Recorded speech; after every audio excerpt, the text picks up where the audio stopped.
media. And I don't watch sitcoms. I don't watch sports. I watch the news. I try to learn what's going on in the world. And I try to watch from every perspective, every angle. I look at what people would consider liberal news. I look at what people consider conservative news. I like to see the different perspectives and the way stories are presented. And the one thing that has come across my mind as I've been watching the news over the last week is there's no truth in it. There's no news being presented. What's being presented is people's opinion. What's being presented is information that's designed to divide people and make them hate each other. What's being presented is somebody's anger, somebody's idea of how to get one part of America angry at another part of America. And I'll tell you, the reason those people that are in that situation want you to be angry is because they're fucking us all every single day as hard as they possibly can. And they don't want you to notice it. And they don't want you to know that it's them that's doing it. They want you to believe it's somebody else. They want you to believe it's an illegal immigrant. They want you to believe it's a rich guy. They want you to believe it's an oil worker. They want you to believe it's a redneck. They want you to believe it's a black guy. They want you to believe it's a Hispanic guy. They want you to believe it's a gay guy. They want you to believe it's anybody other than who's actually fucking you in the ass. And it's happening all the time. And I see it now more than I did because I used to just read things on the internet and I tried to get a wide variety of news that way. But when you see what's being presented on television, holy fucking shit. Rot your fucking brain. Hey man, Trump said fake news all day. That's all I'm saying. Fake news. There was a comedian, I don't know, it was a couple years back, where he was like, when I was a kid, we had morning news, evening news. We had 7 a.m. news and we had 7 p.m. news. And sometimes you would get like a 12 to 12:30 news. That was all that, and sometimes there wasn't even enough news in the day to even fill that hour. Right. And now we have 24-hour opinion. Right. It's That's not, it. yes, It's there's no really news. news. There is no news. It's There an is no opinion. news. And here's what they do. All the channels, all of them. I'm not going to point fingers at anybody because I don't take sides, man. I don't. I'm not a conservative. I'm not a liberal. I'm not a Republican. I'm not a Democrat. I am a fucking human being trying to be a best human being I can fucking be. And they present a story, and then depending on what side they want you to hate, they then, as soon as they present a story, they bring in an expert whose only fucking job is to make you hate the people that they want you to hate. That's all. They're like, they'll bring in a story. They'll be like, so this happened today. We're now going to bring in Dr. Jackass, and he's going to fucking tell us all why this is all Joe Biden's fault. He's going to come in and tell us why this is all Donald Trump's fault. And I'm just like, man, look, that doesn't even, what you're talking about doesn't even fucking matter. Right. Is anybody right now trying to solve any of the fucking problems that are happening in America? Because all over the country, people are blowing each other away. Oh, yeah. All over the country, people are living in fucking makeshift tents. All over the country, people are dying of curable fucking diseases. Is anybody trying to fucking solve that? And by the way, all over the world, people are practically killing themselves to try to get here. So not only is this as fucked up as it's ever been in my lifetime, we have people all over the world that this is so much better than where they are. They'd fucking be willing to pay with their life to try to get here. Sure. I mean, we can stick on that. We can go down the political path here because this was on both our lists. Is the Texas Democrats are fleeing Texas immediately to fly to Washington to stop the Republicans from doing something that they believe. Look, I don't know a single person. I've met anyone who feels like their vote has been suppressed. That anyone is doing anything to suppress their personal vote. But they believe right now that Republicans are just trying to stop people from voting. All right. Well, then here's what I'll say about both. Here's what I'll say about both of them. Here's what I'll say about both sides of that. And this is why I don't agree with being either a Democrat or a Republican. And I pray to God as this next generation comes up, they don't fall into that trap. because I believe that's exactly what the people who are in charge of this country want. They want these two sides barking back and forth at each other. I'll say one thing. First of all, what in the fuck kind of strategy is that to get on a fucking plane and fly the fucking? We're just gonna run away. I've been in a million fights in my life. I've been in a million fucking fights. I know one thing about fighting: stand there and take your fucking beating, and give it your best fucking shot. Running away is not a fucking solution, because I promise you the dude you're fighting is waiting for you to come. You're going to meet up. So you might as well stand there and take your fucking medicine. Second of all, here's another side to this. Okay. Look, right now, for whatever reason,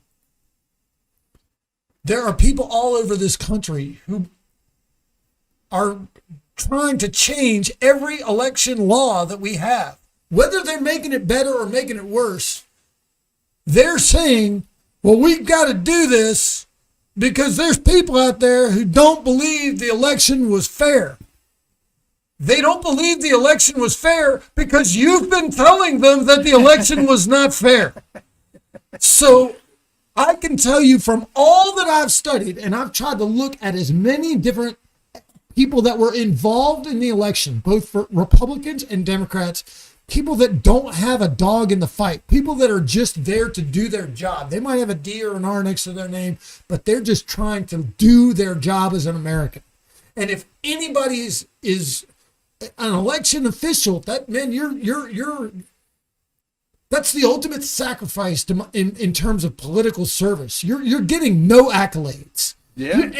It's like being a referee. Have you ever been a referee? Yes, I have. It's the worst fucking job. I ref ice hockey. It's horrible. A few years. Every single person thinks that you're fucking them and thinks that they did nothing wrong and that you're just out to get. I refereed intramural basketball when I was in fucking college for one game. One game. The manager of the football team came up to me. He's like, I had a nickname back in college. He calls me by my nickname. He's like, hey, you want to referee some intramural basketball? You get paid $4.50 an hour. And fuck, when I was in college, $4.50, I was like $4.50 an hour. Fuck yeah, I'd do that for 2 hours. I got $9 fucking dollars. You goddamn right, I'm gonna fucking ref some basketball. Holy fucking shit. You'd have thought I was fucking reffing the NBA finals. These motherfuckers, they're playing. I was like, I'm gonna go out there. I'm gonna have a whistle. I'm gonna throw the ball up. I'm gonna call out of bounds. Man, motherfuckers are turning me. That's a foul, motherfucker. I'm just like, I ain't ever done nothing but played a little street ball. I'll tell you this: my dad is little street ball. My dad still No plays fouls. ice hockey today. He still plays ice hockey down here and Wow, on a team. that's crazy. Yeah, I know. That's It's like 68. Jesus And he's Christ. still playing it. And I was a kid when he started playing down here again. And we moved here. They built the ice rink and we played ice hockey. And he reffed I probably started reffing ice hockey when I was like 12 or something like that. Ref kids games and stuff with him. And he was reffing a little bit before that. And he reffed all the way up until like, I think 3 years ago. And there was just, dude, you want to talk about like, this is adults that play in a rec league. Right. Half the time, there's not even enough players on the team to be in the, like, just they play games with no goalie. Right. I mean, no, I get it. Right. Intramural basketball. That's why when the guy told me, like, intramural basketball, do you want to be a ref? You know, I was a freshman. Dude. I had never even seen an intramural basketball game. I was like, sure. they literally get easy so money. mad It'd be fun that to- he couldn't ref anymore. Every job that I ever had, I had to wash dishes or fucking do some grueling labor. I thought or construction or I was in the army before I went to college. So all this shit that I'd ever done, I thought reffing basketball was going to be like the easiest, funnest job I ever had. And I walked up to him after the game, and he was like, how'd it go? And I was like, take this fucking whistle. I don't even need the $4.50. I don't need the money for the job that I just did. Fuck that shit. I am never doing that shit again. That was fucking crazy. But that's the thing is an election official, in my opinion, that's a referee. Their job is to oversee the thing. And look, everybody has said, anybody with any credibility, and I believe that the people that are creating these laws know this. There was no fraud. There is no reason to make these massive changes in the law. This is all a bunch of bullshit. They're all going through these fake maneuvers for some reason to try to appeal to Donald Trump. And because he keeps saying it, he keeps saying that it was fraud. It was the worst fraud, the biggest crime. And there are people out there who believe it. But the reason they believe it is because he keeps saying it. And I'm telling you, as an American, I want to know you, you're an American. Okay. I get that you may or may not like Trump. I don't even fucking know whether you like him or not. But let's hit some. We want to hit some truth here. All right. Truth. Do you believe that he lost as a result of voter fraud? We talked about this we talked about this on the El Toro episode. Yeah, I might have been fucked up. I want to know now that I think that Donald Trump lost for a myriad of reasons. I don't think that it was 100% voter fraud that cost him. I don't. Look, here's my take on it. I think that people fucked up somewhere, not to the extent that he lost the election. I don't think that they miscounted or created votes enough for him to lose. Do I think that some minor things around the country happened where like we recounted it, we found 300 more votes for Biden, we found this? Yeah. Why do we do that? I don't know. Why can't we just count the votes one fucking time and it's accurate? That's frustrating to me, period, regardless of whether or not it was enough for it to go one way or the other. I don't think that's the reason that he lost. I think that the reason that he lost, we talked about this and you were like, you got all butthurt about it. But I think that he lost because the Democrats played a better game. I think that they played the game the entire Donald Trump presidency leading up into 1 month prior to the election. They built, I believe myself, and look, people are not going to like this. I already know. I believe, say what you believe. I'm going to say it anyway. I believe that the Democratic Party elevated the race war in America to suit the narrative that Donald Trump promoted the race war on his own in order to divide the country to gain the votes that they needed to push him out. Because all of the things that happened leading up until 1 month of the election stopped. As soon as it started to hurt Biden and the Democrats, all the riots went away, all the fires went away, all the injustice went away, all the BLM went away. It all disappeared from media. You didn't see it. Show me one Black Lives Matter rally after October. Find one. Well, first of all, they disappeared. Well, here's what I'll say. Let me finish. Go ahead. Cops still kill black guys. Cops still killed white guys. Cops still killed people. There was still injustice happening. October, November, December, January, February, Biden's president. February, March, April, May, it continued to happen. However, there has not been one BLM painting on the fucking downtown road of any goddamn city. There has not been one Wendy's burned to the ground again. There has not been one takeover of a city where they were so angry.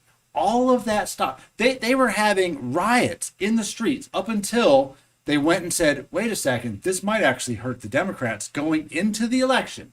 October, it all stopped, and that is extremely. The activity stopped, or the coverage stopped.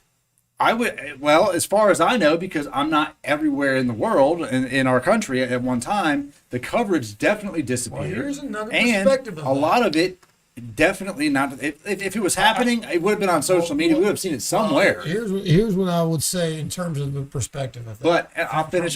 I'll finish this before you go, and I'll say that's the game that they played. That was brilliant because Trump won originally based on grassroots playing the game to which he was familiar with, which is I need to win these particular places in order to get enough votes. And the Democrats said, we know he's going to play the same game. We need to take away the votes from other places as well. And they went and hit him where he had no recourse because at the end of the day, in 2021, Biden has taken zero blame for pretty much anything that has happened since he's been in office. All right. Well, here's what I'll say in terms of having that big of an ability to control events.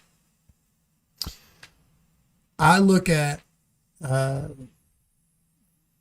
used to play sports in high school, and I had coaches at every level and every team that I was on.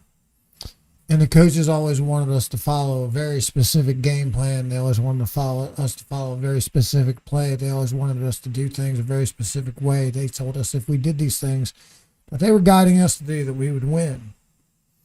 Well, the coaches were never out on the field, and the coaches could never relate to what was happening live. I don't think it's possible for anybody to have that type of a strategic overview of what's happening in the world. And I'm just talking about, I'm comparing it to a high school playing field. The world. There are events that are happening all day, everywhere. And we don't even know what's going to go viral, what's going to catch people's attention, what's going to be important. We don't know. And there's not as much. And one of the things that's driving these people crazy that are in charge of all this shit is that they can't control it anymore. There's too much ability. You and I only exist on this platform because nobody can tell us we can't. Right. There's nobody out there knocking down the door going, hey, Lorne, Marshall, you guys want your own show? We'll put you on fucking TV. We'll do whatever. Right. No, we are able to do what we want to do because this is what we want to do. Now, you look at the world and the events of the world. Is it possible? I do recall, first of all, nobody planned on rioting. Nobody planned on that cop putting his... That was one of the craziest things I'd ever watched in my life. Most of the time when those type of things occur and those videos come out, I don't watch them. I don't want my viewpoint to be warped by a single event. I don't. So I don't watch them. When crazy news stories come out surrounding a specific thing, right, I intentionally don't watch them. I listen to the reaction. I think about what other people are saying about it, and I try to perceive in my mind, okay, this is their reaction, this is their reaction, this is what I believe happened. I can get a vision of it in my mind that's better than me actually watching it, because if I watch it, I'm going to form too strong of an opinion to be able to objectively look at it. Right. In this particular case, what I understood from hearing about the video, I couldn't not watch it. That's as what I heard what happened. Right. And not only that, it was presented in front of me several times before I actually did watch it.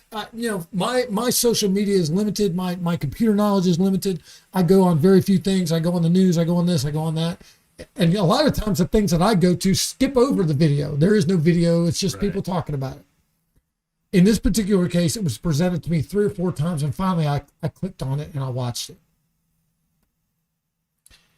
And it's as close as I've ever come to completely quitting doing every single thing I was in the minute of doing and driving to a place and participating in whatever level of protest needed to be participated in. So I completely understood what was happening among all of those people all over the country that were like, fuck. And man, I'm not even black. My reaction to that was as a human being. Right. I'm watching a human being on the ground begging for his fucking life. And I saw the Chris Garner.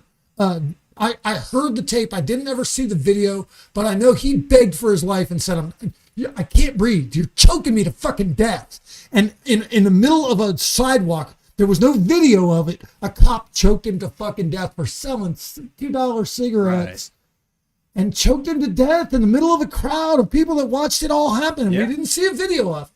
Right. But this time there was a fucking video of it. Dude, not only did this guy's begging, he's pleading with them. He's like, please, you're fucking killing me. Stop. And man, you look in that cop's face when he's doing that. You look in his just complete disregard for any level of sympathy, any level of caring, any level of reaction. He didn't even flinch. Yeah. I'm just saying, so from that, now you have this reaction around the country. People are fucking mad. Right. And the people that are mad are not people that saw just this one thing. These are people that are been experiencing the same fucking shit themselves all their lives, to a lesser degree. Obviously not being murdered, but I've been fucking hassled by the cops. I know what they can be like when they know that they have unchecked authority. I know exactly what they can be like to me. And I'm a white guy. I'm supposedly the most privileged person in the world. And I know how they would treat me when they catch me in the middle of the night, in the middle of nowhere. It's me and them, their authority, my life. They don't give a fuck. And they make it clear to you. They make it very clear to you. They can do whatever the fuck they want. Now, these people are all over the country. They've been experiencing this all their lives. They're fucking rising up. They don't give a fuck who the president is. They don't give a fuck how it affects the campaign. They don't give a shit. They're sick and fucking tired of people abusing them, and they're not going to fucking take it anymore. Now, is it possible? Yeah, that violence was crazy, and I'd support it. I don't give a fuck, man. Look, let me tell you something. Fuck my life up to the point where I am violent, and your property no longer fucking matters to me. I don't give a flying fuck. I'll throw a chair through your window. I'll fucking light your shit on fire. I don't give a fuck. I'll fucking pull, if I have a gun, I'll pull the gun out. I'll blow your fucking head off. I don't give a fuck. If I feel like my life is in danger, my life is in jeopardy, I will destroy everything about you, everything about your fucking life. I don't give a flying fuck. So these people are out there doing all this shit. And yeah, maybe they heard on the news. They're watching it. I'm sure they can see what's happening. They're like, every night, they're eventually going home. I mean, they're not 24 hours. They got phones. They can fucking see what's going on. They're watching the news. And they're like, this is starting to affect so that it's impacting Donald Trump. And he might win as a result of all this chaos. And maybe they all said to themselves, well, fuck, we sure as fuck don't want that to happen. Let's stop. Nope. And let's fucking see. The only reason I say that is because in no way did any of that help Donald Trump's campaign at all. But well, he used it in his used it in his campaign ads. He tried. He used it in his ads. He tried to negate the downside. The downside for Trump was tremendous. But as soon it did start to bleed over into the Democratic side, right about the end of September, early October. Sure, I and remember. then they were like, saying, "This is too much." It was the whole thing was pretty crazy. You know, and even I understand all of that. And what frustrates me about kind of is that, like, if you want to, and I don't even want to go down this road honestly, but if you want to go down the Floyd role of how he died, he is not the only person that died like that on camera. There was another guy. Maybe not. No, that's 100% true. There was another guy. There's a white dude that got pulled over, and what makes his case even worse than Floyd's is that while he was telling them he couldn't breathe and he was dying, the cops were laughing as he died on the side of the road. And honestly, there's more than likely way more than two people that have died in that very exact same situation. We just don't have a video of it. The body cam video is what was of the other. I've seen their indifference. Look, I've seen them laugh at me when they put you in the back of a car and you're in cuffs. And you told me you've been arrested a few times. I'm sure you have. Well, they put you in the back of the car and you're in cuffs and it's 90 degrees outside. Dude, you know from watching TV that when somebody is inside of a closed car and it's 100 degrees outside, people die in the back seat. You start to lose your breath. You start to suffocate. It's terrifying. Yeah. You are cuffed. Your hands are behind your back. The windows are locked. The bars are in front of you. You're sitting in the seat, you're strapped in, you can't move, you can't do anything, and you're getting hot, and they're just standing around out front of the fucking car, joking and fucking around, and you start banging your fucking head against a goddamn window. Hey man, I'm fucking dying in here. And they don't give a shit. No, that's a different inherent problem. Well, no, my point is, man, I believed this at the time, and that's why I wanted to participate. I believe that it happens to black people more often. Definitely. But I believe that the abuse of authority happens to everybody. Yep. And I believe it happens as much to people just because of their monetary status. I would say that if you're a rich person in America, you will not be subjected to the same level of treatment as you will as somebody who has nothing. When I get pulled over, I drive a Jeep that's 21 fucking years old. It reeks of marijuana. It reeks of being a guy living in it. You can probably fucking tell. And when they pull me over, I know that I'm fucked, completely fucked, whether I've done anything I don't wrong know. or not. I don't know that it's I mean, definitely money plays a role, but at a certain point, money doesn't play a role. If you've got rappers out there that have, you know, that are clearly doing things illegal, whether it's weapons charges or whatever, they don't care. And because they're part of that street cred side of things, they got money, but they're going to get treated like shit because look, that's and a lot of it does have to do with the way that they react. I believe that. I think they're the cop situation. That's a whole different episode of what we can go down. But We always go down. We go down a rabbit hole. We